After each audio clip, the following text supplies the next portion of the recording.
Good evening, everyone. On behalf of the Sri Lanka Kuwait chapter, I would like to extend a very warm welcome all of you joining for this CPD event. It is wonderful to see the participants connecting from across the globe from different timing zones. We truly appreciate your participations despite your busy schedules. Your participation is a great encouragement for us. Today's topic is ESG, environmental, social, and governance. Most of us are familiar with the topic. Our focus today is to go beyond the basics. These sessions will explore the evolving ESG reporting landscape, the expanding role of accountants, and how to translate ESG goals into measurable actions or measurable results. So, dear friends, at the end of the sessions, we will share a link to claim your CPD hours. Please click on the link and submit your CPD. And during Q&A, you can raise questions and we will try to get, get it maximum answers. So without taking further time, it is my great pleasure to introduce our speaker today, Ms. Prashani Illangasekera. Ms. Prashani currently serves as the General Manager, Group ESG at Hayleys PLC, one of largest and most diversified conglomerate in Sri Lanka. She is responsible for leading the Hayleys Group ESG roadmap, and she is also an integral member of the Hayleys Group annual report team, where she contributes ESG and related reportings across the group. And she also brings hands-on experience in applying global reporting frameworks, including International Integrated Reporting Framework, GRI standards, SASB standards, and TCFD recommendations.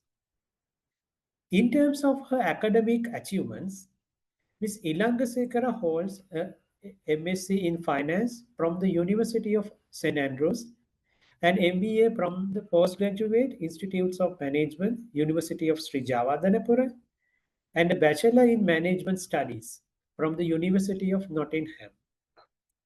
She is also an associate member of the Chartered Institute of Management Accountants UK, and she has previously served on the SIMA Sri Lanka Country Network panel. She currently served on the Sustainability Disclosure Standard Committee at Sri Lanka.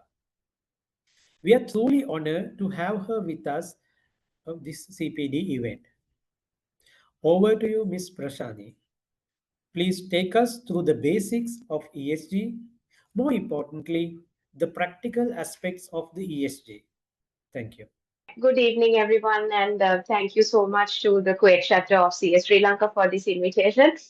So I know it's a room full of accountants, and they're actually probably my most favorite group of people to talk to about ESG because most of y'all are not believers of ESG.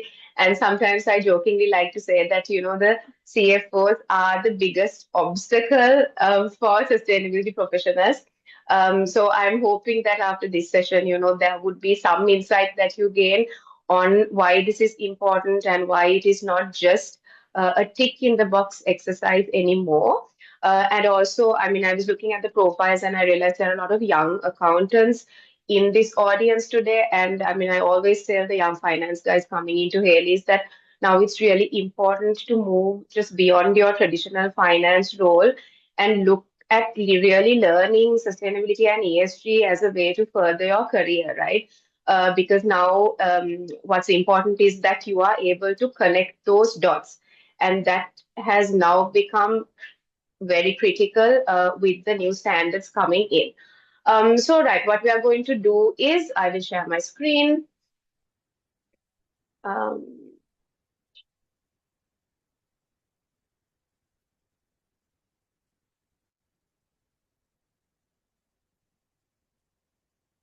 Okay, I hope everyone can see my screen.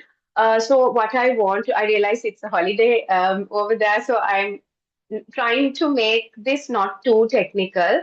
Like Samira said, I think where I bring value is on the practical side of things, and that's what I will attempt to do today. But of course, there will be some theory that is required, and I set the context with the theory. But I'll try to keep it as practical as possible and really draw on some of my learnings at Haley's as well as the challenges that we face every day. So I always say challenges I can speak to for like many hours. So I will try to limit that. But what I want to really do is give you all a practical insight as to why we need to do this and how we need to get there, right?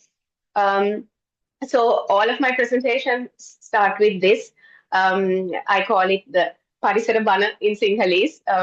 So I mean, this is basically, I think before we talk about sustainability or ESG, we need to understand why these are now really important topics. And like I said, I can't do a presentation without talking about these, right? So you're maybe aware there is a global risk report that comes out from the World Economic Forum every year. So it comes out in January every year, and it talks about the biggest risks that are facing businesses and humanity, right? So this list is from the 2025 Global Risk Report, and as you can see, out of now this is the risk landscape over the next 10 years, right? And out of the top 10 risks, you can see the top four are environment related. So extreme weather events, biodiversity loss, critical danger to Earth systems, natural resource shortage, right? So traditionally, we would think, I know finance professionals also always look at traditional financial risks, but now our risk landscapes have really changed. I'll also draw your attention to the fifth one, which is not relevant to today, but misinformation and disinformation stemming, I think, mainly from the use of artificial intelligence. But yeah, that's a different topic for a different day, right? So yes, what I want to highlight here is that as humans or as a species, the biggest risks that are affecting us now is weather related, climate related risks, right? And you may think these are distant things or it doesn't impact you. But if you really do look at, how the environment has changed over the past decade and really see how it impacts us on a daily basis now, you will see that this is true, right? I mean, there was like some time, maybe like a month ago in Colombo, like you could actually see the fog. And these are things we never experienced when we were children, or even the heat that, we have experienced in recent years. So whether we like it or not, climate change is real. If you look at the science, it's actually really scary. So I can go on about this for days also, so I will stop myself. So this is the planet has hit a tipping point. The IPCC puts out a synthesis report every year. So AR6 came out last year. And according to that report, what they say is humans have caused irreversible damage to the climate, right? So the changes that we have done cannot be reversed. So what we are going to do over the next decades will determine the future. So I won't go into all this detail, but one statistic that I really like to use to scare people is that over the last 50 years, 70% of the world's wildlife has declined. So that's 70% in 50 years, which is actually astounding if you think about the harm that we have done, right? I don't know if you all are aware of this. So this is a really interesting concept. It's called the Earth Overshoot Day. And it's again done by a academic institution. And what this day shows is now if you think of a country like a company, there is a certain amount of resources that you are allowed to use during a particular year. And if you exceed that, then you have to take loans, right? Or you have to go into debt funding. So this is looking at the Earth's resources in that sense. And as you can see, the Earth Overshoot Day is the day where those resources end. So then those resources end, which means you are then borrowing from the next generation. So if you see this line, you can see how from 1970, it has edged closer to the beginning of the year, right? So 2025 overall world Earth Overshoot Day was July 24th, which means for the rest of the year, we are borrowing from the next generation. There is a lot of disparity among the countries here as well. So I put in some stats from the Middle East region because that is the audience today. And as you can see, like this region is probably has some of the countries which have the earliest overshoot days, right? So Qatar actually finishes 1 year of natural resources by February, right? So Sri Lanka is always also somewhere in July. And here you can see how over the years it has edged closer to January, which means the world's consumption is growing at a much faster rate than nature can replenish itself, which is why we are seeing these dynamics, right? Okay, so now, I mean, I always say this when I talk about sustainability, there are two angles to sustainability. One is the moral case for it, right? Which is, yes, we care about the planet, we care about the people, and as responsible citizens, it is our duty to safeguard that for the future. The second part of the coin, and I find that this is what really works with the finance people in rooms, is the business case for sustainability, right? And that's what I hope this presentation will really cover, as to why there is now a business advantage of really looking at ESG and sustainability in a strategic way, right? So I know when you think of climate risk, it's like, it's something further away. It doesn't really impact us. I mean, not in significant ways. You would think that it's not something that would affect our life, right? But the critical issue with climate risks is that they are systemic in the sense that they are connected to a lot of other factors which determine our socio-economic quality and our quality of life, right? So, for example, rainfall. Now, rainfall directly links to food security. And then if you look at food security, it directly links to malnutrition and impacts on human health. Same with extreme weather events, right? How it links to physical infrastructure damage.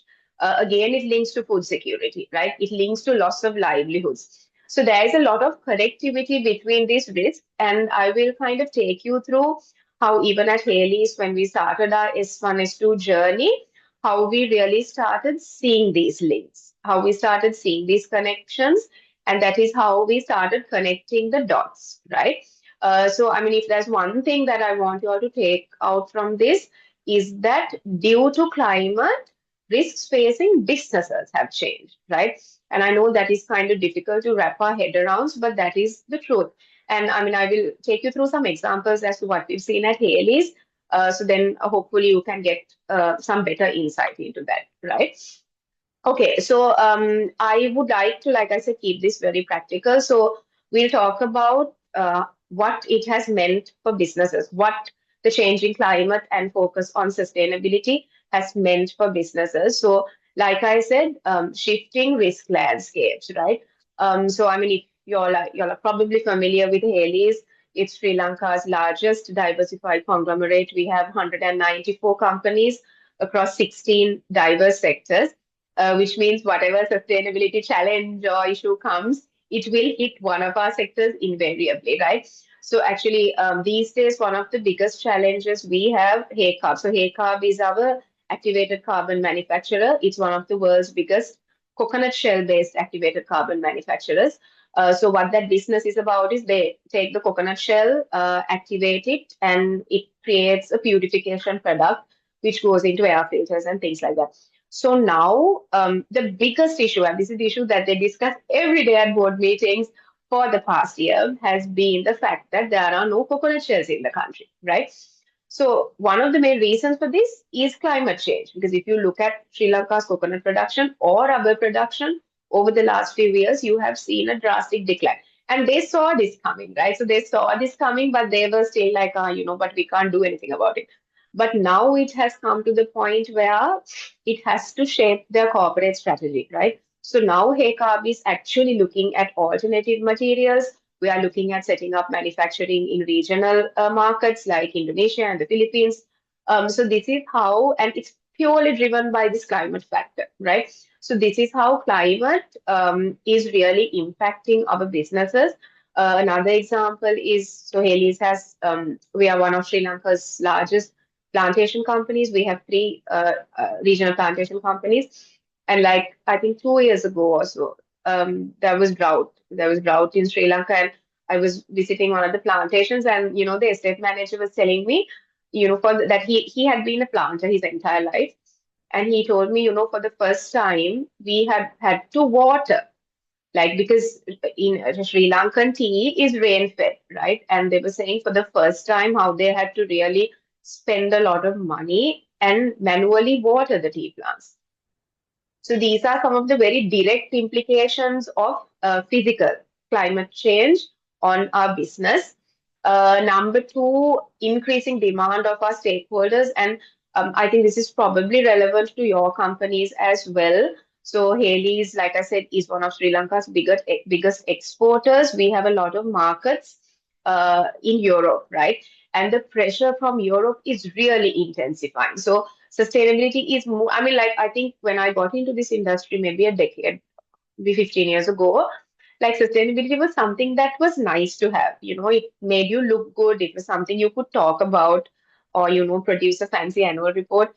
But now it has come to a point where you can't do business without it, right? And I mean, the things that our customers are asking us, I mean, sometimes these are things we haven't even thought about, right? I'll give you a couple of examples. So we had a customer in Europe, one of our gloves. So we Dip Products is our glove manufacturing company, again, one of the biggest in the world.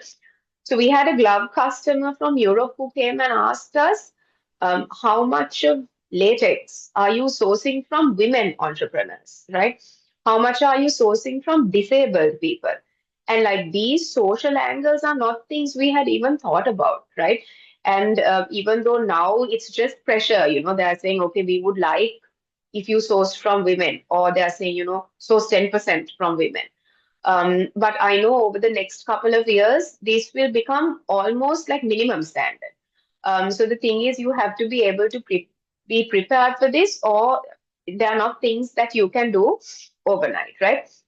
I will also touch more in detail on the regulations that are coming. I think some of them are very applicable to your markets as well. When I was doing some research for this, I found. So again, I mean, US we know is a bit, yeah, we don't know what's happening in the US, but EU is definitely pushing on the ESG regulations, both from a implementation side as well as a reporting side, right? So I think disclosure requirements, which is probably why most of you all are here today. But I think I wanted to first set the context by, saying the sustainability report is secondary, right? First, you have to do it. I mean, there is no point having a fancy, beautiful book if you don't really live what you are talking about. And I mean, I've probably got into trouble for saying this, but sometimes in Sri Lanka, you have this beautiful fancy report, but you read it and you know that the company doesn't have 80% of the things actually in place, right? So I will come to the reporting part later. I just wanted to give you all some flavor as to what is happening globally and how these pressures are really hitting us, right? Okay, so we were talking about the shifting risk landscapes. And again, these are some of the factors that are really hitting Haley's from a very kind of practical day-to-day point of view. These are the things that we are seeing, right? So global temperatures have gone up. Sri Lanka experienced its hottest decade on record, as did the world, which was the past decade. So there's increasing flood risk. I think in I'm not sure about the weather conditions in the Middle East. I didn't have time to look at it. But in Sri Lanka, what has happened is that rainfall has become increasingly erratic, right? So it's not like it's completely drying up, but wet days are extremely wet and dry days are extremely dry, right?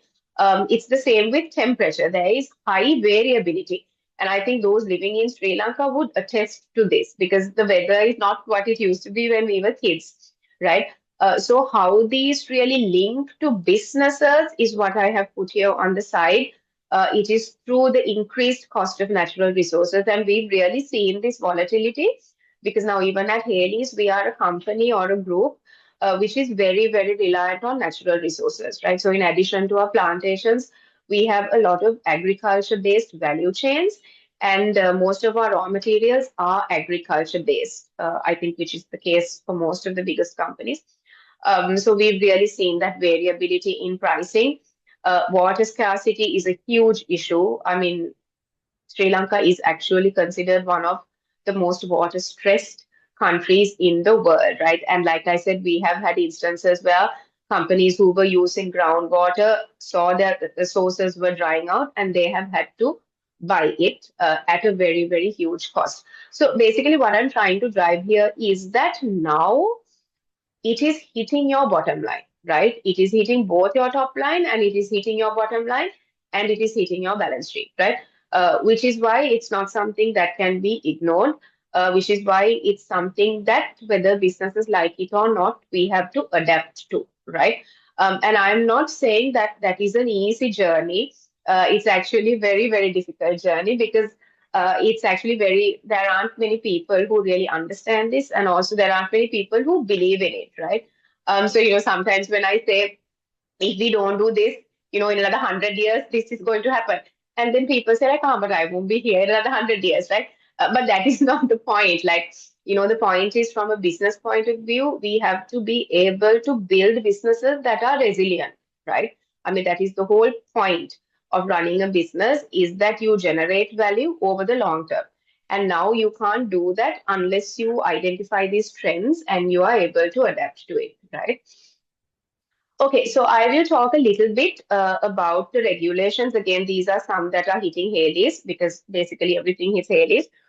Mm, the first one you all may have heard is the EU deforestation regulation. Now, this, again, coming from the EU, it applies to a couple of crops, right? So, cocoa, wood, soy, palm oil, coffee, and rubber. So, for Haley's, it hits a glove manufacturer. Basically, the point of this regulation is that by 2026, we have to be able to prove that all the gloves that are exported to EU are made of deforestation-free latex. That means we have to be able to prove that the latex we source has not been taken from a tree that was planted after cutting down another tree, right? So now think of the practical challenge of this. Haley sources latex from 5,000 rubber farmers across the island, right? So imagine having to go down to that level and being able to certify. So it requires you to get land titles. It requires you to assess how land has been inherited, how the ownerships have moved, and it's a very, very expensive exercise. But if you want to compete in EU, which we all do, then this is something that you have to abide by, right? Then the other big one that's hitting us is the CBAM, which is the EU Carbon Border Adjustment Mechanism. I think it's hitting the Middle East as well, particularly on like aluminium and cement exports into the EU. So Haley's is Sri Lanka's largest aluminium exporter. And how this works is that based on your emissions, so based on the emissions generated from your company, which is then allocated to this particular product, you will be taxed, right? So obviously, if you have a higher carbon footprint or higher emissions, invariably you become uncompetitive in EU, right? So I think this is something that is hitting the Middle East as well. Maybe you all have heard about this. CSDDD is again due diligence on all global supply chains catering to the EU. So it doesn't have to mean that you are directly exporting to EU. If you are somewhere on one of those supply chains, there has to be significant or very stringent due diligence done. And this includes human rights assessment, environmental impacts, labor impacts. So it's both social and environmental due diligence, right? Packaging regulations is another one that is giving us a lot of pain because to the EU, they have said that by 2030, they will, or 2028, I think, sorry, 2028, completely eliminate single-use plastic, right? So we actually have customers who are now giving us targets for recycled content in packaging. Then there are certain chemicals that are prohibited. There's also EPR, extended producer responsibility, that's coming in. So, I mean, I won't go into each of these, but this is the reality that the regulations are not becoming any easier. I know with Trump coming into power, there are certain dynamics going on in the US market, but we haven't seen any slowdown from EU because EU is committed to being the first net zero continent. So we are pretty sure that this focus will continue to keep. Okay. This is another factor that is really driving sustainability, and I think at Haley's it has, in a sense, made our life easier, or the sustainability professionals' life easier, because now the consumer is pushing, right? Because I mean, and I always say this jokingly to the board, like there has to be two things for sustainability to happen. Number one, either it comes as a regulation, or number two, the customers ask for it, right? If not, nobody really still cares, unfortunately. So fortunately for Haley's, we are seeing both of these coming into play. So I think what's happening with the consumer, the rise of the sustainable consumer, is also the generational change, because the younger generations, I mean, after the millennials, like the Gen Zs and the Alphas, they really care about the environment, whatever their misgivings may be. They care about environment and community. And what we have seen is, when these young generations take over, executive positions in companies, or they start owning companies, then there is a bigger push on their purchasing decisions, right? And we really have seen this practically, where some of the things that customers are asking. So we, and I'll come to this later, but at Haley's level, we calculate our carbon footprint across all companies. So we have it sector level, right? So all 16 sectors have a verified GHG inventory, which is your emissions, your total emissions. But now we have, customers who are coming and saying, like, for example, our glove customers, they come and say, no, we are not interested in your organizational carbon footprint. We want to know the emissions for this glove that we are buying, right? So this requires product level carbon footprinting, which is actually really difficult to do. As in, it's very difficult because you have to have traceability. So then what they also say is, then the next step is, right, okay, say this year, it's 100, say, just an assumption, it's 100, or it's 100 metric tons is the product level carbon footprint this year, right? Next year, you have to bring it down to 90, right? So these are some of the things that customers are actually telling us to do, right? Which is why, whether we like it or not, if we need to stay in business, these are things that we have to align with now. We always look at sustainability as a risk, but I think the flip side of this is that it presents a lot of opportunities for innovation. And I think this is something we as Haley's realized maybe 5 or 6 years ago, which is when we really started leveraging this as a competitive advantage, right? So we've really seen how you can differentiate yourself in the market. You can maybe charge a premium for what you are selling, while creating a positive environmental and social impact, right? So, I mean, the favorite sentence that I like to use at Haley's is, we would like to decouple business growth from adverse environmental and social impact. And yes, I know that sounds crazy and it's not always easy to do. But I think that is where ultimately any organization needs to head towards, right? Where, yes, we are not telling you to stop making profits. We are not telling you to stop growing. Of course, that has to happen. We are all in business for shareholder value creation. But you can do that, and there is opportunity to do that without compromising on environment and social equity, right? So these are like some of the core concepts that I wanted to talk to you all in terms of the why, right? The why of sustainability and what sort of opportunities and risks it is now presenting for businesses, right? Okay, so there is a lot of confusion about these terms, so I want to clarify that first of all. So this is, if you look at this, actually it's an evolution of the terms, right? So first we had CSR, then we had sustainability, and now we have ESG. So it started off with CSR, I think maybe 30 or 40 years ago, which was typically like just philanthropy, right? Where you would do like donations, you go plant some trees somewhere or give some donation to a school, which wasn't really linked to your business or your corporate strategy. But it was something that you could nicely talk about in your annual report or put on the paper or something, right?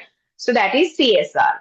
Then the next stage of that evolution was sustainability, where companies started saying, okay, we are making an adverse environmental and social impact, and it could affect us negatively in the long term. What do we need to do, right?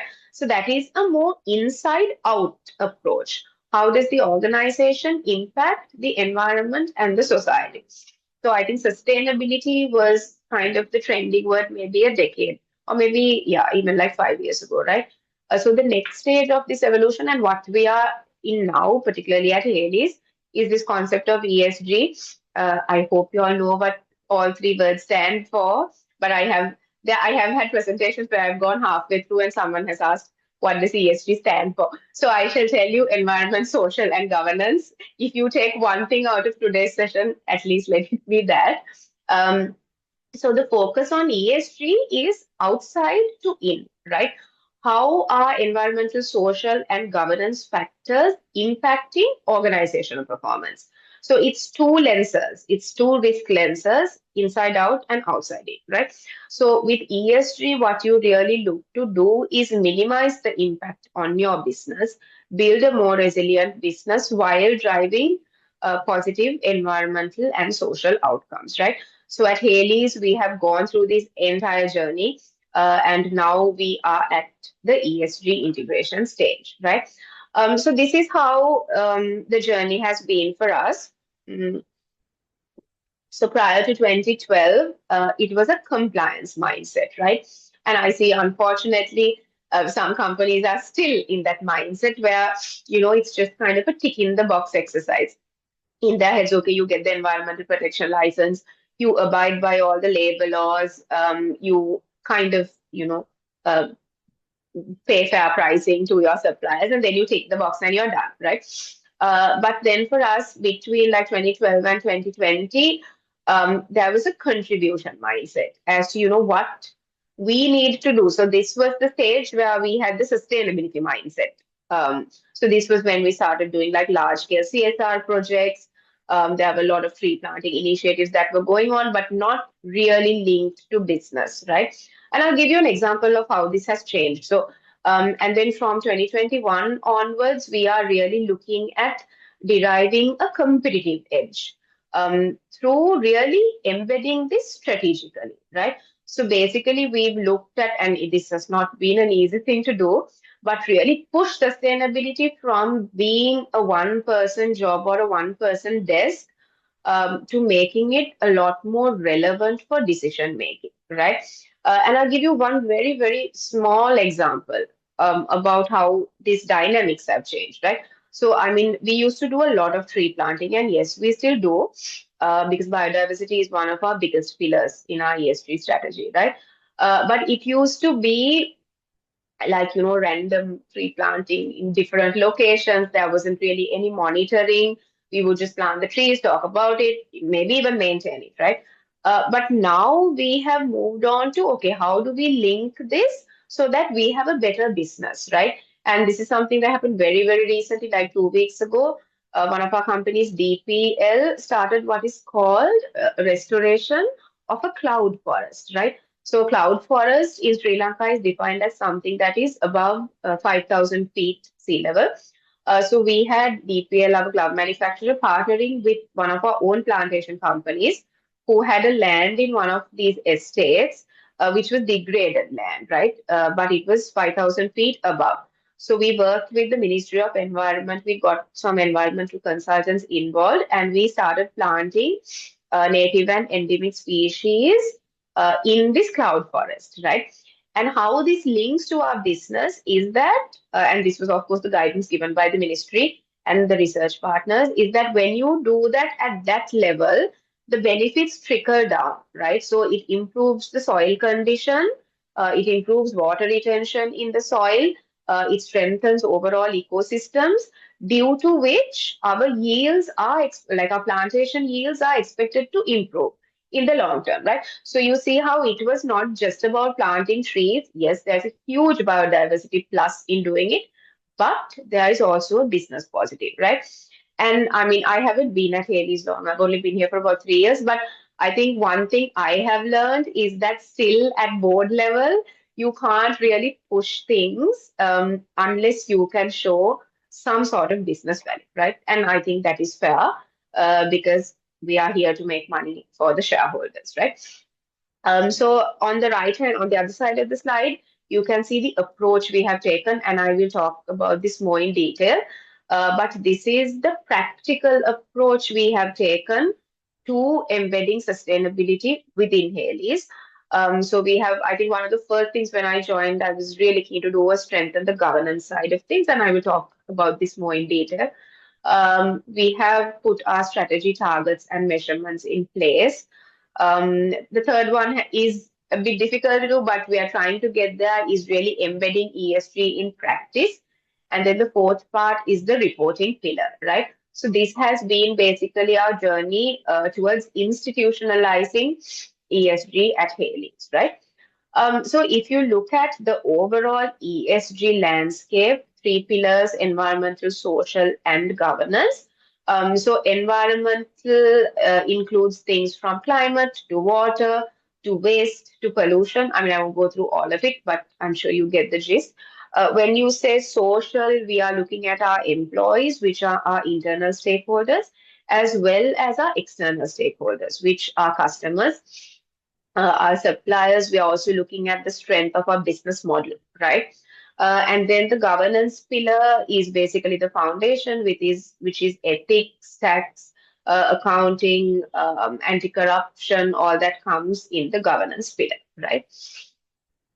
Okay, so now we move on to reporting, which is something I hope that you all understand a little bit better. Mm. So what exactly is non-financial reporting? Sorry. So non-financial reporting is disclosure of information that is primarily not financial in nature, but it can impact the organization, right? So these deal with themes that are important not just to shareholders, but to other stakeholders, and issues that could have a long-term financial impact, right? So, I mean, I'll talk a little bit about how the reporting landscape is changing, but all this time, the focus was actually on what you call impact materiality, right? Which is what is the impact that the company is having on the environment and the society. That is impact, right? But now, what's happening with IFRS S1 and S2 coming in is that we are saying, okay, these factors have a financial impact, right? So now suddenly the conversation has changed. It came as a financial reporting standard. So all the finance guys sat up and said, okay, now we need to learn this, right? Because at the end of the day, and I will talk about this more in detail, like it is the finance people who have to drive the IFRS, right?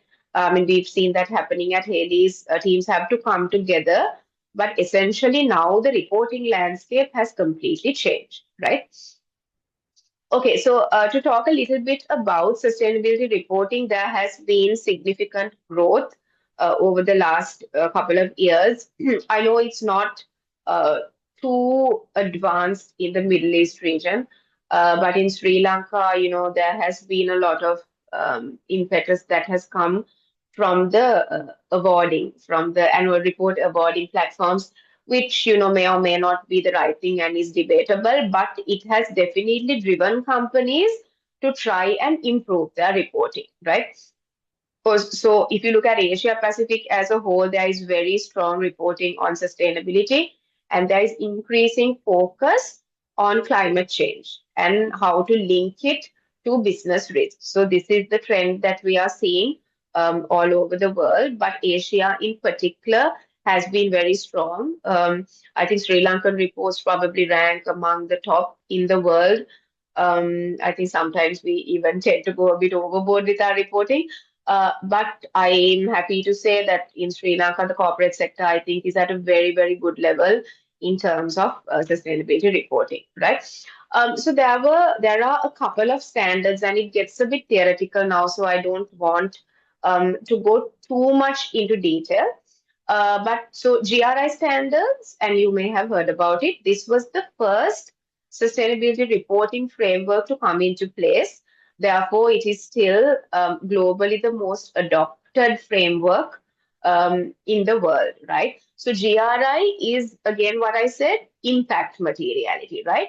It focuses on the company's impact on the environment and the society, right? So this is excerpt from our annual report. So GRI asks for qualitative and quantitative information. So these are some of the quantitative information that they have asked for. So for example, new recruits, you have to show a breakdown by gender, by age, by region, right? Then energy consumption, you have to give it by source. What is renewable, what is non-renewable, and then within those also the different categories, effluents, water, energy. There's a whole lot of indicators. And for most companies, I mean, even I would recommend for any company which wants to start out on their sustainability reporting journey, GRI is a very, very good place to start. And I think most companies in Sri Lanka, which have now really come to a high standard in terms of reporting, has started off with the GRI standards, right? And then we moved on to integrated reporting, which came in 2013, right? So basically, how it was is you had the financials, the IFRS, then you had the GRI looking at the sustainability. So what the IR framework did was try to bring these two together, right? So IR framework kind of forced companies to look at not just your financial resources, but there are other resources and relationships that you rely on to make money, right? And these were classified into six types of capitals. So if you look at the Sri Lankan annual report, the Hayleys one or whatever one, you can see that the structure. So a structure of the report comes from the integrated reporting framework, right? And I will show you. So this is again from the table of contents of the Haley's annual report. So the IR framework, unlike the GRI, is not indicator based, right? You don't have to put specific numbers. It's more like principle and qualitative based framework. So there are certain things that you have to talk about in your report, right? So there's the value creation model, stakeholder engagement, materiality, all that comes from the integrated reporting framework. So you can have an integrated report which complies with GRI, which is what most of the Sri Lankan companies now are, right? And one thing that integrated reporting tried to do but did not achieve in Sri Lanka is to make reports more concise.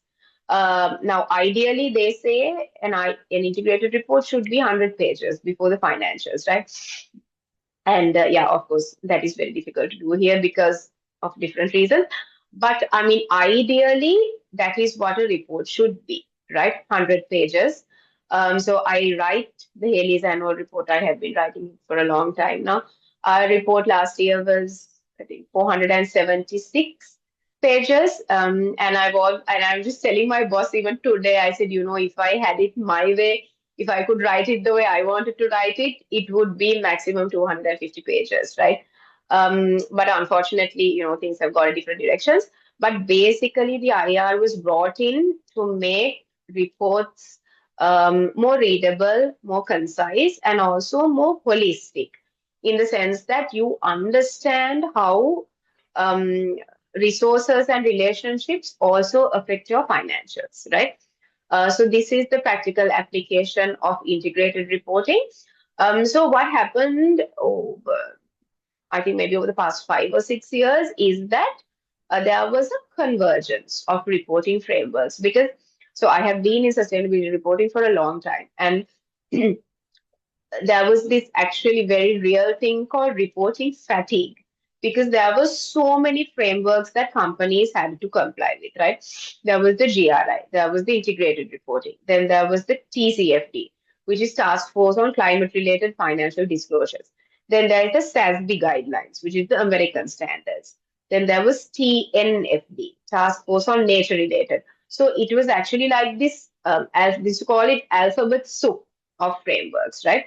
And there was a lot of push from investors and other stakeholders to bridge this and kind of have one consistent reporting standard running across so that you would report on things that were consistent and comparable. So this is how the new IFRS standards S1 and S2 came into place in 2023. And the aspiration of the new standards is to really give a consistent platform where everyone knows what is there to report, and you report it clearly, right? And the most important thing with the new standards is that number one, for the first time, sustainability reporting is mandatory, right? So it came as an IFRS and it becomes mandatory. There is jurisdictional differences. Now, for example, I'll go to the next. Yeah, sorry. So in Sri Lanka, it becomes mandatory to the top 100 listed companies this year, 2025. Then the next set in 2026, so on and so forth, until 2030, when all listed companies and I think companies with turnover of above 5 billion rupees. So all of them will be covered, right? So, I mean, the objective here is that, and this is why it is so relevant for the finance persons in the room, is that you have to actually see the financial impact of sustainability related risks and opportunities. So the term, the buzzword is SRRO, sustainability related risks and opportunities. You have to first identify them, and then you have to show the impact on these 5 areas: cash flows, financial performance, position, access, and cost of capital, right? And that also you have to show it for the current term, current, short, medium, and long term. So there's about almost 20 data points, right? 20 data points in that set. So there is relief given. You can, for the first 2 years, you can report qualitatively, but in 2 years, you have to show the impact quantitatively, right? And now this is where everyone has started getting worried and started pulling out their hair, because how do you even start quantifying the impact of rainfall, quantifying the impact of temperature on your business, right? But this is what the standard requires. The impact also, and I will talk about this a bit more, is this real focus on oversight, right? So unlike other standards which didn't really care about the governance side of it, S1 and S2 mandates that you report these things to the board, right? So this is something that we have gradually tried to do at Hayleys, is to really, like I said, there's no point this information being at my level or at a sector level. It has to be escalated to the board. And one of the first things that we did was really putting that governance structure in place, right? So in preparation for this, I was just looking at the Middle Eastern market, and in Qatar, I think it's mandatory from January 2026. In Oman, it's mandatory for all private sector by 2029. I think Kuwait hasn't really announced its plans as of yet, but over the next couple of years, all jurisdictions which do report on IFRS are expected to comply with S1 and S2. And that's not all. There's a lot of other S's coming in. So S3 and S4 is also in the works. So whether you like it or not, this is an area that you will have to be at least a little bit familiar with going forward, right? So I mean, like I said, I don't want to take too much time on the technical stuff. There's a lot of material available on the new standards if you want. A lot of the big audit firms have put out really good summaries of certain things. The ISSB also puts out a lot of valuable insights on the implementation, right? So S1 is general requirements. It's like IA S1 for y'all, for the finance guys. So just couple of things, two things that I want to say. Number one is that the standard is very clear that the reporting entity has to be, like the reporting boundary has to be the same, right? So now in Sri Lanka, you have certain companies which, report. So the financials are for consolidated, maybe 50 or 60 companies. So then you have your emissions only for like 5 companies, right? So you can't do that now. Going forward, you have to ensure that your financial reporting boundary and the non-financial reporting boundary are the same. So you can, at Hayleys, we have always had a consistent reporting boundary. but the rate at which the group is growing, it's really difficult to. So we have to get all these new companies as soon as the acquisition is done. We have to get them on board on our system because they have to start reporting on financial numbers as well. So the same way that the financial reporting falls into place, now the non-financial reporting also falls into place because the boundaries have to be consistent. Um, Also on timing, there is a relief on the first year, I think, where you can produce your S1 and S2 report later, after the financials are out, but that is only for 1 year. After that, both reports have to go out at the same time. So same sign-off date for both your financial disclosures and your S1 and S2 disclosures, right? Okay, so S1, like I said, is your general foundation.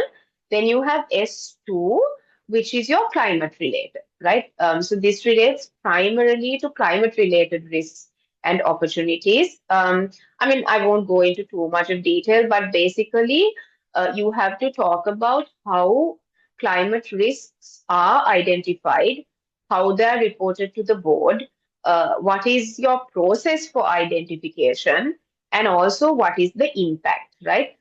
So these are some of the, at a very basic level, these are the disclosures that are required under S2. Okay. So I think eventually, and Hayleys is starting to look at this now, is that there has to be changes to your notes in the financial statements, not yet at adjustment level, but at least on a disclosure level, right? So in the financials, in your notes, there have to be certain disclosures relating to climate and its risk. So like, potential impairments to assets, things like that have to be considered, and also it has to run across the entire report in terms of its link to strategy or risk or governance or the capital reports, right? So that is on S2. Okay, so this is on our approach. So I will talk to you all about how Hayleys approached S1 and S2. So how it happened is, the CFO, he was speaking at some public forum. I was also there. This was like a couple of months after the standards came out. And he very confidently said, Hayleys is adopting the new standards. And we hadn't even thought about it at that point. So then starting from there, of course, there was no choice. But of course, it was something that I wanted, or like the finance team and my team, we wanted to do early because we realized with the size of Hayleys, it's not something that you can do in 1 year, right? So there was a lot of engagement that happened with our sectors, with all our finance teams, and with all our sustainability teams in really getting them to understand the new standards, right? And I think one of the main things we did is set up the governance framework for it. And I think if your companies are looking at doing sustainability properly, that is one of the first things that you need to do is set up your governance structure, right? So what we did at Hayleys is we set up a board level ESG steering committee, which now has 3 executive directors. So it's quite a high powered committee. So I report to this committee on a quarterly basis. It's very similar to the mandatory committees like the audit or the RPT, where meetings are held, minutes are discussed, and all that is done in a formal way, right? And then we also mandated ESG roadmaps for all of our sectors. So Hayleys as a group, we had a strategy already in place, but we got all our 16 sectors to align with that and have their own ESG roadmaps and their targets, right? Um, then another thing we did, and I'll come to this a little bit more later on, is how we started reporting these things to the board, right? And so sometimes when you talk to like the audit companies, I hope there isn't anyone here. But when you talk to the audit companies, they say, put your structure in place, start reporting to the board. And yes, the thing is, you start reporting to the board, but so then what, right? And I have seen this happen. Like, the sustainability person goes to the boardroom and we are talking about SRRs, but that knowledge gap is there. And I mean, I think that's probably across the whole world, because you very rarely see sustainability people at board level still, right? So then, I mean, there is that knowledge gap that has to be bridged. And the S1 and S2 standards actually ask you to disclose the sustainability skills that are on a board, right? I mean, so some of these disclosures are very difficult to do. But I mean, the way we looked at it was that you have to start communicating to the board. They have to start seeing these things, and then gradually things will fall into place. So, like I said, if you are looking to do this, it is not something that can be done overnight. It takes a long time, because it is about changing the mindset, right? It's not like any other standard where you put it in the system and you get it out. So I would say that has probably been one of the biggest challenges.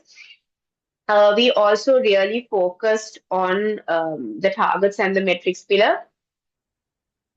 So I won't go into too much detail on emissions, but emissions is something that I think all CFOs probably have to learn at some point. So emissions, you have scope 1, scope 2, and scope 3. So scope 1 is your direct emissions, all the emissions that are generated from assets that are owned by the company, right? So it could be your vehicles, it could be your boilers, your machinery, all the emissions that are generated from those, your direct emissions is scope 1. Scope 2 is from electricity that you purchase. So now we purchase from the Ceylon Electricity Board. So then that comes, the emissions generated in that comes under scope 2, right?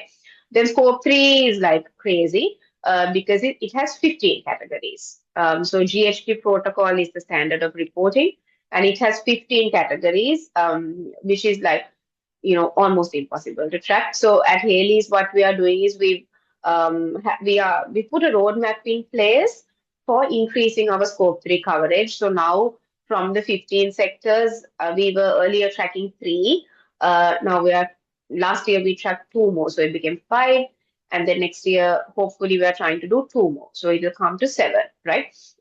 But I mean, just to give you a flavor of this, there is one category of scope 3 emissions that is about the emissions that are generated during the life cycle of the product. So when you use the product, the emissions that are generated, right? And now think of Singer. So, I mean, you all know Singer. It's owned by Hayleys, Sri Lanka's largest consumer durable retailer. So ideally, if we are to capture all 15 categories, we have to look at the emissions that arise from every TV we sell, every refrigerator we sell, every washing machine we sell, right? So, I mean, getting that level of data is crazy. But that's why we have put a roadmap in place. So, if you all are looking at your emission computation, I would recommend first stick to 1 and 2. 1 and 2 is actually relatively straightforward, right? And even in IFRS S1 and S2, there is a relief on your scope 3 emissions. So look at 1 and 2, and then gradually you can start increasing your scope 3, right? So this has been our approach to S1 and S2. We were also, I think, very clear from the outset that we were not going to aspire to achieve 100% compliance in the first year, because I know that is impossible to do with a group as big as ours. Maybe a single entity business you can, right? But for us, it's impossible. But we did publish a roadmap for full implementation, saying this is what we are going to report on this year, next year is this, next year is this, and so on and so forth. So by 27, 28, I am hoping that we will be able to achieve full compliance and go for external assurance on our S1 and S2, right? Okay, so I want to talk a bit more in detail about the G, which is the governance pillar. And this is, I think, like I said, probably where I all need to start off. And actually, I think CFOs are very, very well positioned to drive this change, right? So even at Hayleys, sustainability was previously under a different department. It was brought under the group CFO, I think maybe 4 or 5 years ago. And after that, we've really seen that radical shift because the CFO is able to push certain things that are required, right? So like I said, the governance structure, how it's structured here, and like each company can have its own structure, but we have the board. And then under the board, we have the group ESG steering committee, which has three executive directors. And then the group ESG division is where I sit at PLC level. But we have, like I said, 16 business sectors, and each of these sectors have sector level ESG champions. Some of them have teams, but at a minimum, we have at least one, right? And now at sector level, also we have ESG steering committees. So now quarterly, my boss has mandated that on the day that the financials are presented to the board, the non-financial numbers also have to go, right? So non-financials are consolidated across all 194 companies and reported to the board on the same day that the financials go, right? So basically that includes your energy emissions, water waste, biodiversity, and then on the social side, employee indicators, supply-related data, community investment, all that is now reported to the board. We also, one of the first things we did was really put in the policy framework in place. And that is something I would recommend you all do if you are starting out on this journey. It doesn't have to be like, fancy 50-page policies. Just a simple 2-page policy saying this is our commitment and this is what we want all our employees to abide by, right? So, I mean, the Hayleys policies are available for public viewing if you all are interested and want to take a look. So, all these policies apply as a minimum standard across all our group companies, and there's a lot of communication that happens continuously to make sure that employees are aligned with the requirements of the policies.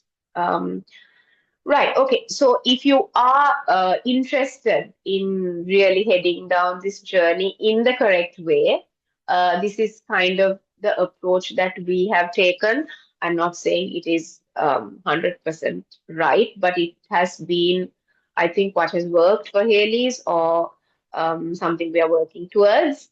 So the first one was really setting up that board structure where, I am able to go and report to the board. And I mean, I have been doing that at PLC level. We have been doing that for about now 2 or 3 years, right? But starting this quarter, we also mandated that at sector level. So at sector level, we have I think 12, 13 listed companies. So all our listed company boards as well as the non-listed ones. At a sector level, there will be an ESG slot in the quarterly board meeting, right? So this is something that has been a little difficult to do because now suddenly everyone's worried about the numbers being presented to the board, right? But even for that, I mean, sometimes you have to bite the bullet and do these things. So now we've mandated because now all our sectors have environmental and social targets, right? But now they have to actually report the performance of those indicators against the targets to the board. And because I like to do mean things, so we put like little color coding. So if you have not met your target, you are red. If you have met, you are green. So now I've been going to these board meetings, and I realize as soon as there is a red circle, everyone sits up and what's this and why hasn't it happened? So I think that conversation needs to be generated. I mean, it doesn't mean that everything is going to fall into place, but at least we have started with the conversation starting at board level, right? Which is what we wanted to do. So set your governance structures in place, number one.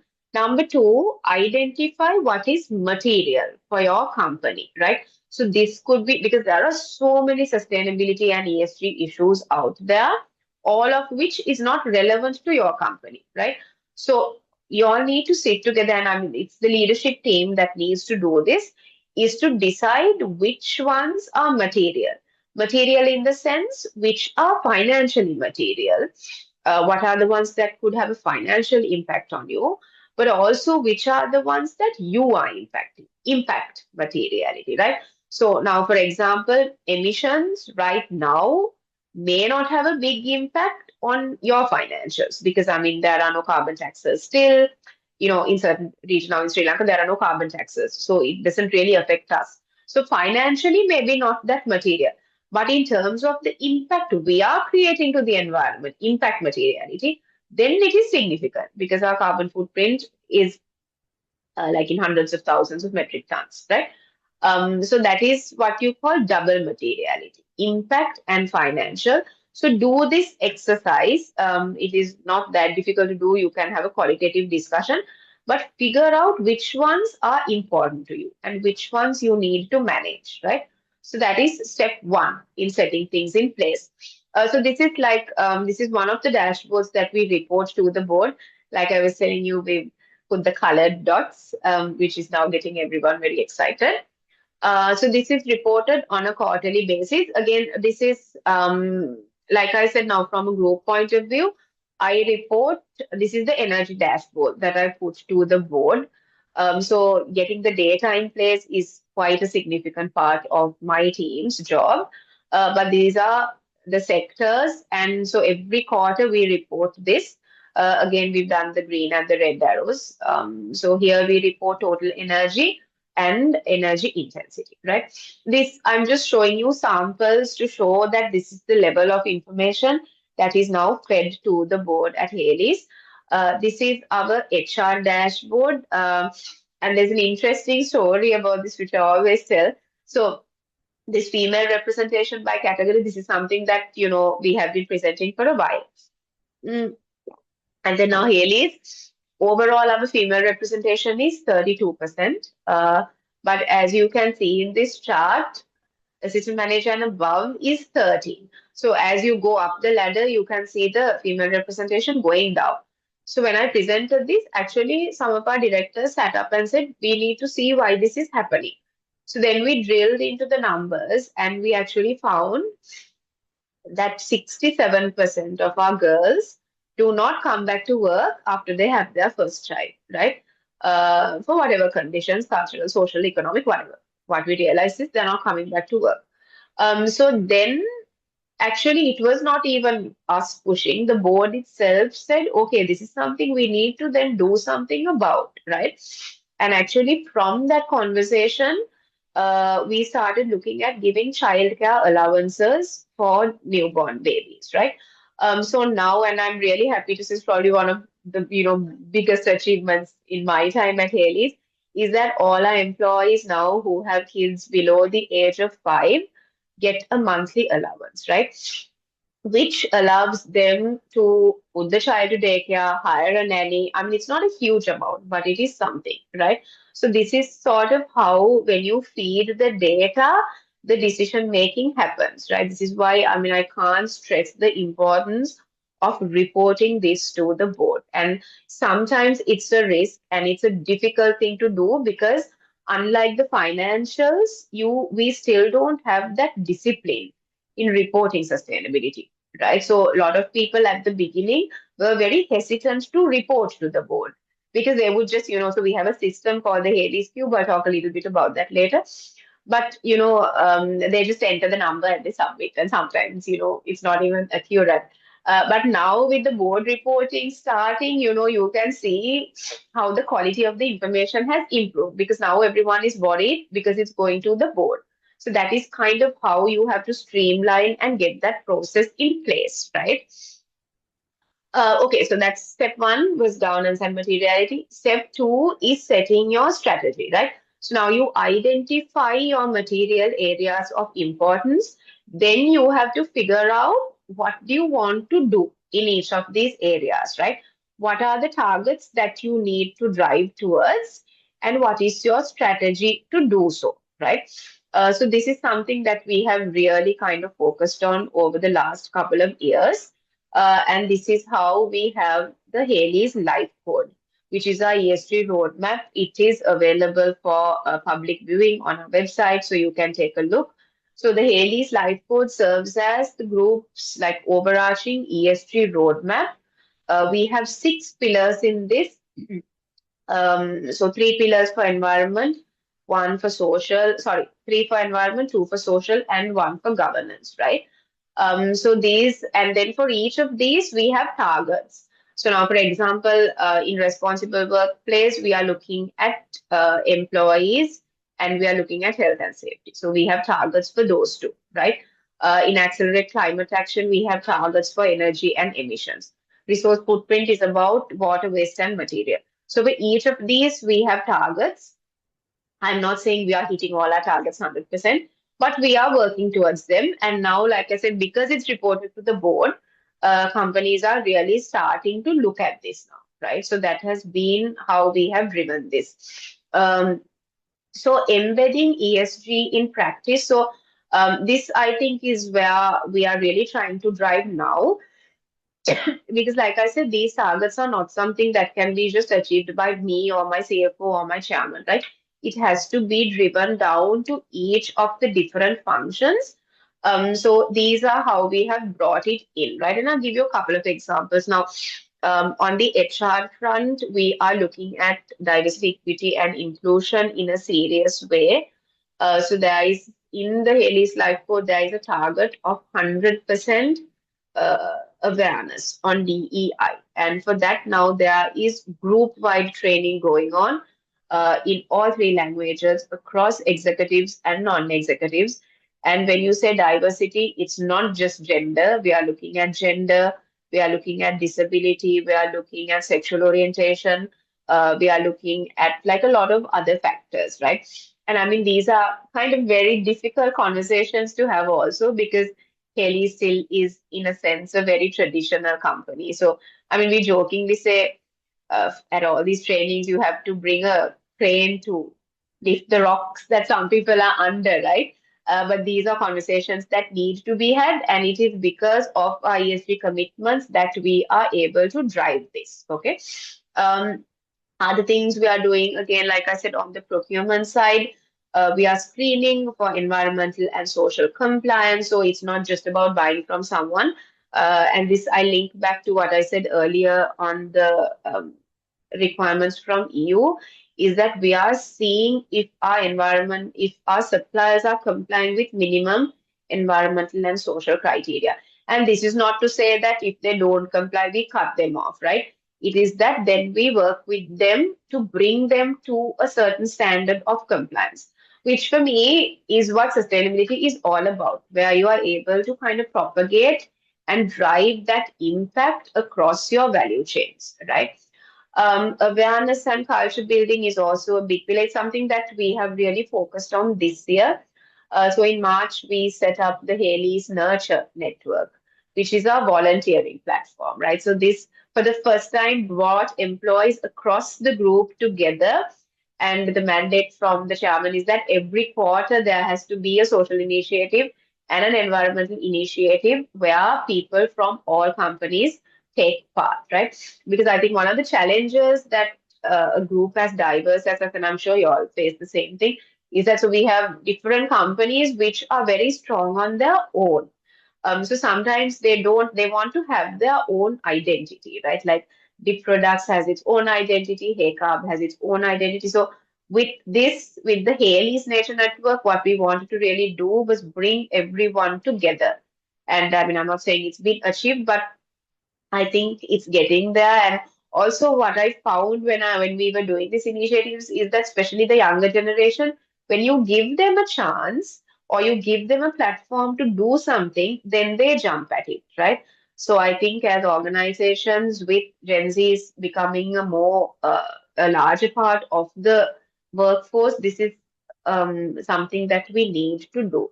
So this is some of the things we have done to really embed ESG in practice.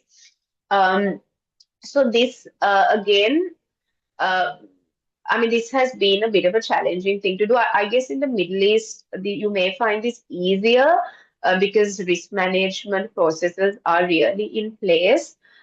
In Sri Lanka, you don't really see that still. But what we try to do is bring in sustainability related risks into the overall existing enterprise risk management process.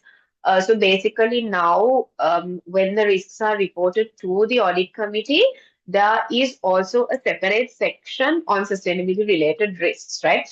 So if you look at the Haley's annual report, even in the risk report, and it's the risk metrics that goes to the audit committee that is reported in our annual report. You will see that we have separate steps. We have put separate areas for ESG risks, right? And we are now really working on ESG risk SOP, where we are really clearly giving criteria for identifying, prioritizing, managing, and responding to ESG related risks. So this is an evolving area still at Hayleys as well. But this is something that I think you really, really need to get right in order to really comply with the standards. Okay, I think we are nearing the end. So I'll talk a little bit because I think for most companies, and before I joined Haley's, I was into consultancy, reporting consultancy. So one of the biggest challenges that I saw the clients facing was with the data, right? So I think I mean, obviously you have to use technology for this, and sometimes this technology is very expensive, but it is something I think that is inevitable, right? So Haley's, I mean, way before I joined, they started off on Excel, where manually all the data was collated. We started off, like I said, with the GRI standards. So we had the Excel sheets built for that, right? But as the group grew, we realized that this was very, very difficult to do.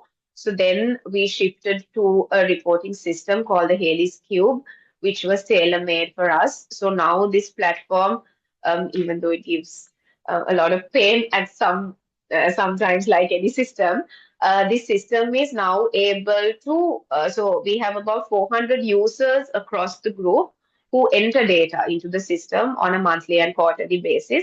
It is then aggregated at center level by my team. I mean, not manually, obviously. We now have dashboards and things like that. Data is verified. So now we have a relatively seamless system running across to do this. But I think in an ideal world, it should be a system that is integrated with your broader SAP or reporting system, right? So we haven't got there yet. The Cube still stands as an isolated system, but for now, it serves our purpose. And if you do have a chance to look at the Haley's annual report, all our non-financial information is taken from the Haley's Cube, right? Yeah, so these are some of the indicators that we report on. So we report at a company level, sector level, and a group level. We have certain environmental numbers on energy, energy emissions, water, all that. On HR, we have the training, health and safety, all that, as well as on the supplier data, right? Okay, so this, I want to finish off with this. I hope I haven't put you all to sleep, but I think there is a role of the financial professionals and accountants in creating a better world. And I think for those of you who are in finance now, I mean, I'm also in a different lifetime. I was a finance professional, right? And fortunately, I shifted to this. But I think y'all are really, really the best placed to drive this change. Like I said, even at Haley's, this real systemic shift began to happen after it moved under the CFO because you all are the ones who have a holistic vision of the business. So I always tell like the young finance guys who are joining Haley's, learn to look beyond your numbers. And I also tell the sustainability people joining my team who are typically from an environmental engineering background is to, learn how to read a P&L and learn how to read a balance sheet because now the two have to come together. And at Haley's also, I think that has been a real challenge for us. It has been to break down those silos, right? Because now we are talking about quantifying the impact of rainfall on your business, not just today, but 5 years from now, 10 years from now, right? So the sustainability person can't do it alone. The finance person can't do it alone. You all need to come together, right? So, I mean, if there's one thing that I want to highlight, I think that is it, because there is now increasing connectivity between your financial performance and your non-financial performance. And the accountant or the finance professional really does have a really, really important role to play in organizations in driving this. And there is also an opportunity for you all to really sharpen your competitive edge, right? And stand out in the market now, particularly now. I mean, now even here when we are recruiting finance professionals, if you know at least a little bit about S1 and S2, it goes as a plus point, right? Because I mean, eventually it's the finance and the ESG teams that do the annual report. So without any knowledge of it, you can't survive, right? So yeah, that is the message that I want you to take. I will not go into this in detail, but basically it's about this new dimension of leadership called sustainability leaders. You move away from your typical, authoritarian kind of leader to a real leader with a sustainability mindset, which has traits which are holistic, visionary, open-minded, also skills which are creative, which are inclusive. So, I mean, there may be so many of you in this webinar who have these skills, right? So our hope is that when you all do develop as leaders, these are the skills that you will try to kind of nurture because it will position you for better growth. Right, so that is the end. I was told to speak for 1.5 hours, and I think I've done that. We can open up for questions if anyone wants. Hold on, let me stop sharing this.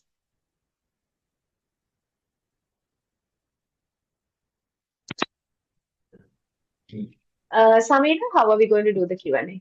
Yeah, thank you, Prashani. As you promised, you have touched upon all the basics and you went through the different frameworks. And finally, every time you caught the practical examples from your work experience. So now we will move into Q&A, and there are a couple of questions. I will bring it to you, whatever, very important things, so you can clarify. So we have almost half an hour in between, and our host will share the CPD link, so we can, our dear friends, you can claim your CPD hours. First thing, actually, I noted very good questions, and this is I have seen that there is one slide on the same subject, evolution of ESG, and we have seen CSR, sustainability reporting, and ESG. And the question is, what will be next? What will next concept will come? Yeah, so I mean, I hope that it'll be ESG for a while. But I think the basic here is that, these are just the words that keep changing, right?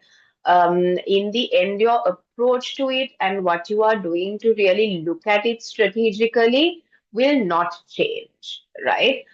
So I know even in the US, in certain markets, there is a backlash against ESG because companies are saying, they don't see the value of it or this or that, right?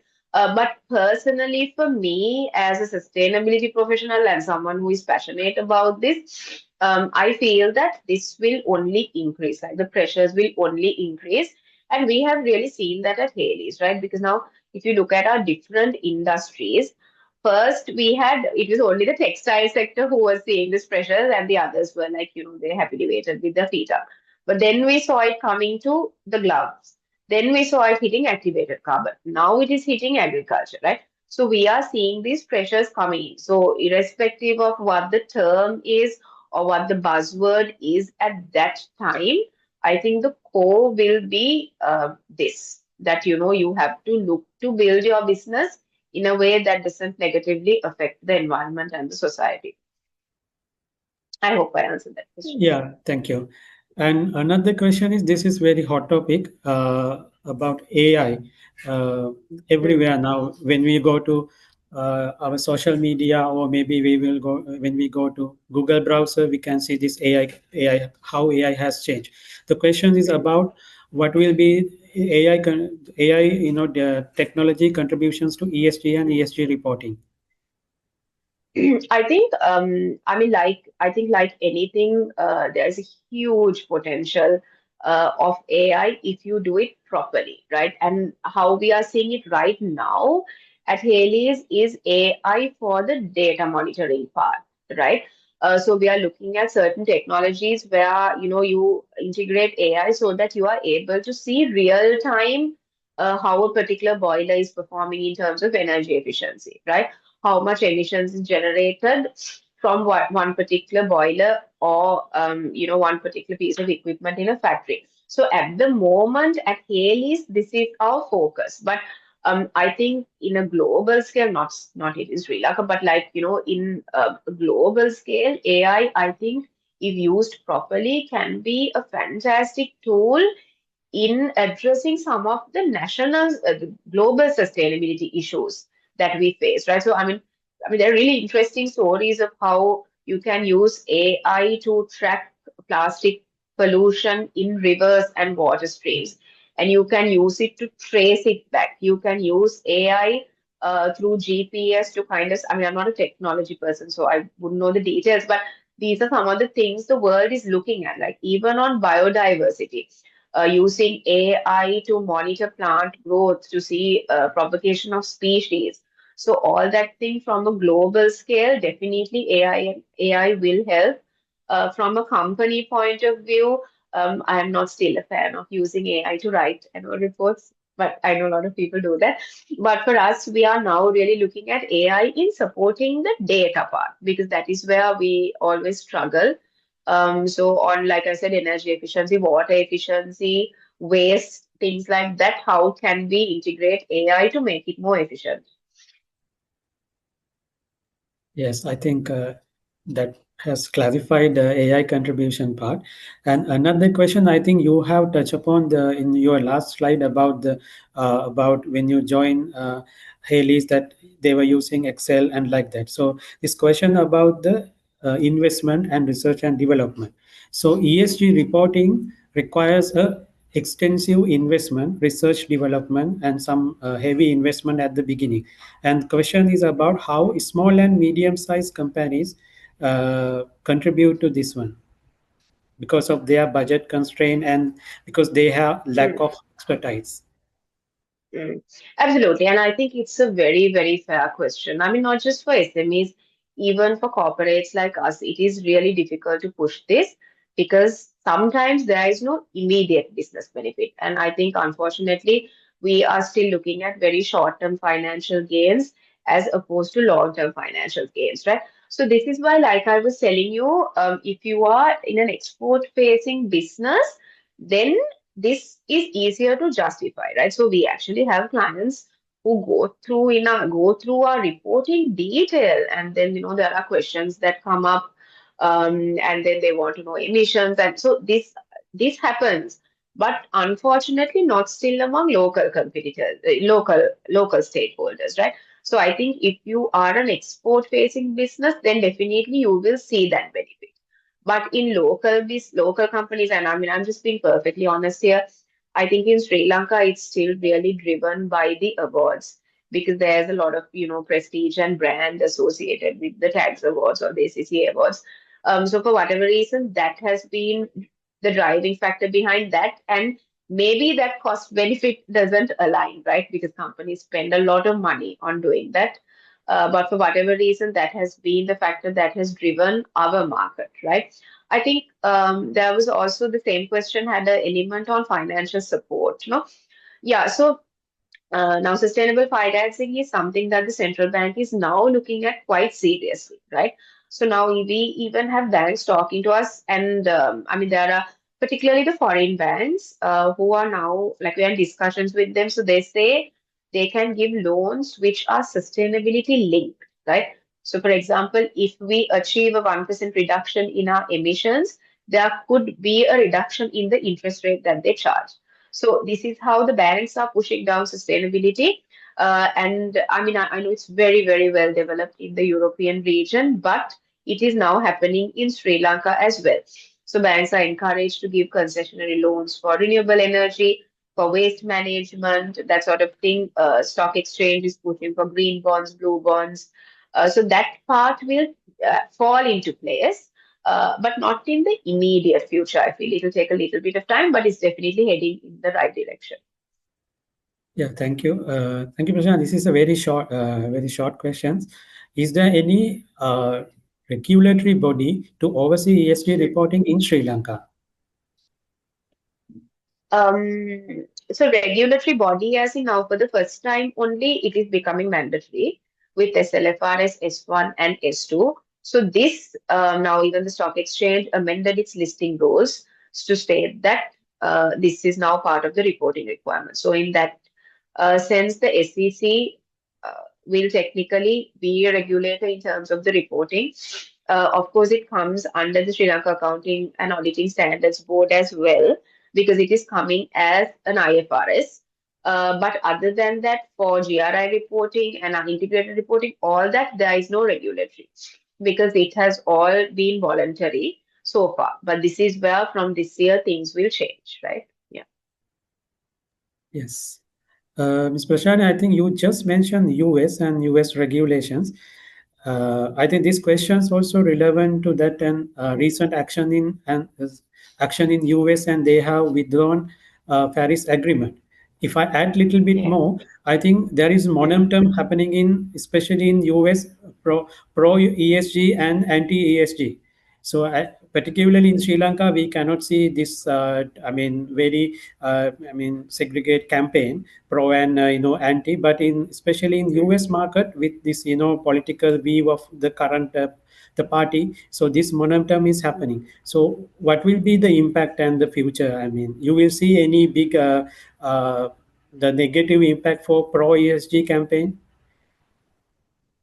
So actually, we were actually anticipating this slowdown from the US on this push, right? Because Trump was obviously has always been clear that he doesn't believe in climate change. But surprisingly, we haven't seen that from our customers, right? So we are one of the biggest. We supply fabric to Nike, Victoria's Secret. They're some of our biggest clients, right? And actually, we haven't seen companies scaling down their ambitions yet, right? Because I feel the customer push, particularly on apparels, is still there, right?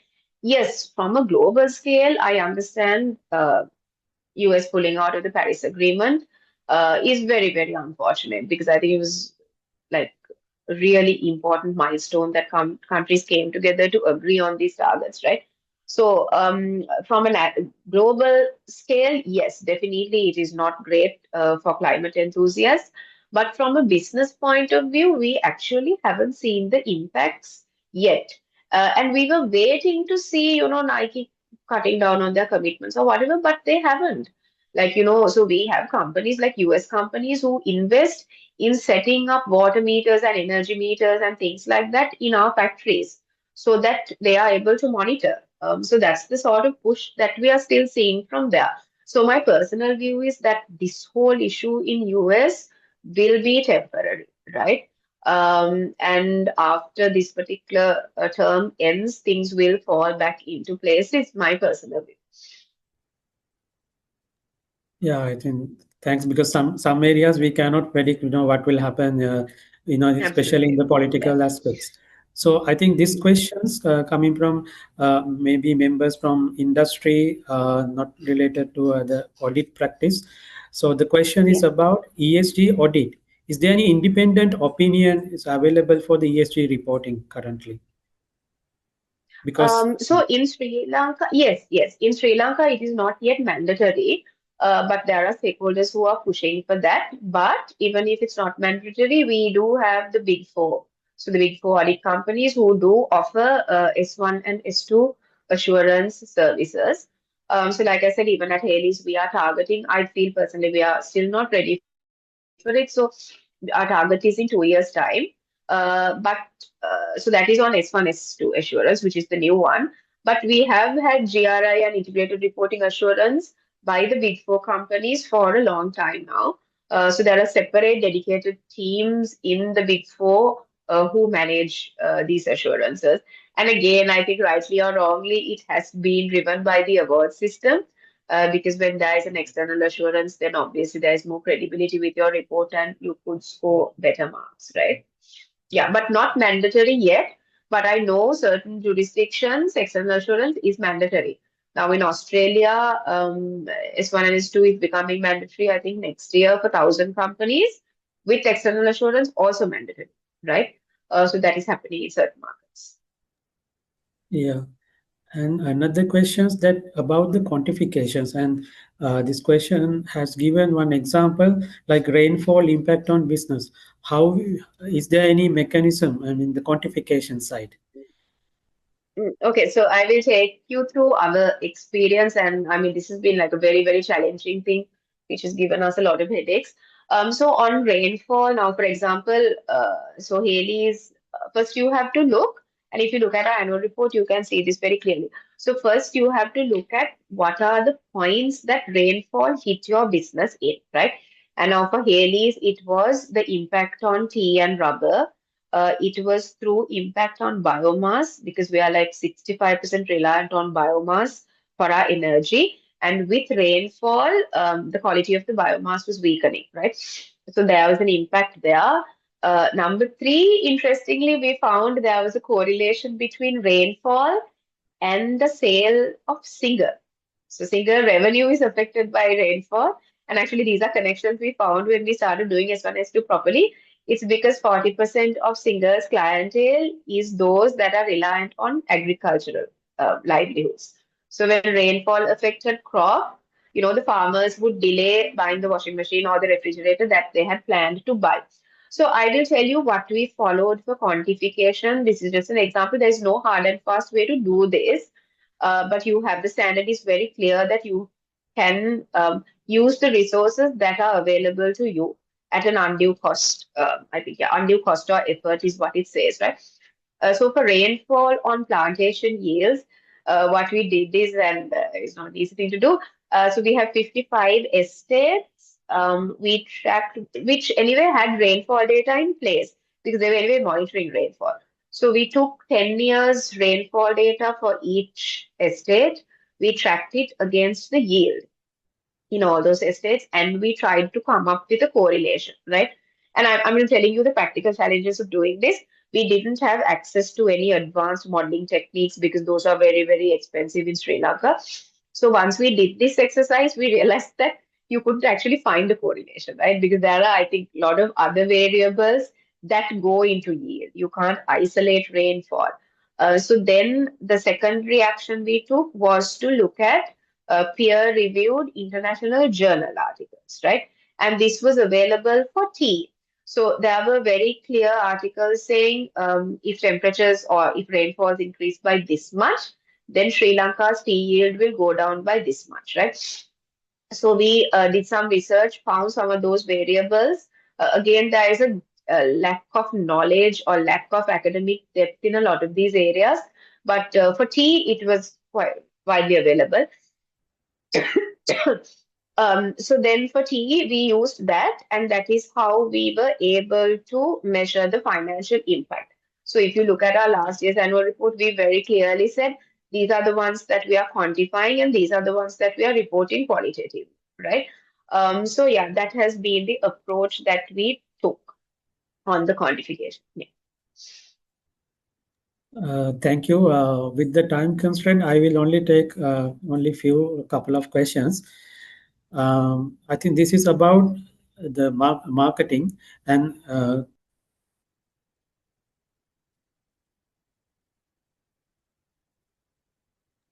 yeah, is uh, is this corporate actions on ESG is truly driven by marketing aspects, because some initiatives are covered in their marketing budgets, because I think they are trying to cover up marketing through ESG. Yes, I agree. Because I think for most companies, and I mean, I think this is fair. We all have to be realistic here.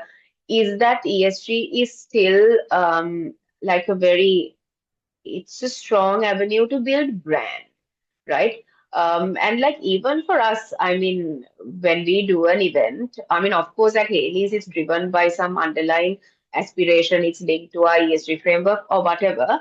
But we always make sure that it is communicated through our comms team, and it is the responsibility of the comms team to talk about it and put it out there, right? So the reality is that yes, there is a marketing advantage out of it, and most companies do it for that. But I mean, I believe that you should not do it for the marketing. I think that is where the change is. You do it with real intentions and you do it to really integrate it into your business. But yes, of course, you can leverage that for your branding, right? So it's not one follows the other. It should be you do it genuinely and then you talk about it.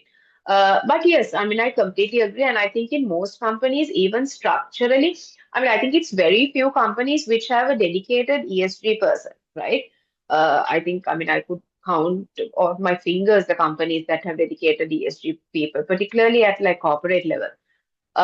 So still, most of the times, sustainability is under marketing or it's under comms, it's even under HR sometimes, or it's a dual role. But I think at Haley's, we have had to evolve because of our pressure from EU, and they realized that there has to be a dedicated person who's driving it. So I think that is an evolution that will happen as the company grows. Yeah, thank you. I think this question's coming from our friend from GCC and about the GCC evolution in the Middle East, the next role in GCC when it comes to, because all GCC countries are more focusing on the economic diversifications. So Mm. what will be the future, and any comment? Uh, I mean, I think I actually would not really know the context there. But I mean, I feel even if you look at the Middle East, I think probably one of the biggest risks is because I mean, as a world, we are now heading towards this green transition. So even if you look at Sri Lanka, we have a net zero target by 2050. And actually now the government is really pushing because we have a national target of 70% clean energy by 2030, which means that, you know, they are slowly curtailing fossil fuel sources and going for renewable. So all these big tenders on wind and hydro come from there. So I think that is where the region is at risk because you all are still predominantly fossil fuel based, right? So I think that is where the world is heading to. I mean, I wouldn't claim to have a lot of information or knowledge on your region, but from my understanding, I think that is probably the biggest risk factor now for that region. The transition to green energy and the need to really kind of scale up renewable energy. Yeah, thank you. I think one last questions. I think this is really good questions about government role in ESG, and especially Mm, in terms of taxes and their regulations. The role of tax, how the tax can mm. impact the ESG. Yeah, absolutely. Great question. I got into trouble a few weeks ago for answering this at a public forum. But I mean, I always say to meet the sustainable development goals, there are three parties that need to come together. One is the government, which sets the policy and gives the incentives. Two is the private sector, which is companies like us who can really drive that change. And three is the banks, the financing arms, which will provide that support for private sector to go, right? So I think from a government point of view, definitely there has to be tax incentives. And this is what I was saying, like, so the government in Sri Lanka, they were really pushing for green bonds and blue bonds. And I mean, as a sustainability professional, I really wanted Haley's to go for a green bond. We are one of Sri Lanka's largest renewable energy sector players. So obviously, it was very easy for us to go into one if we needed to, right?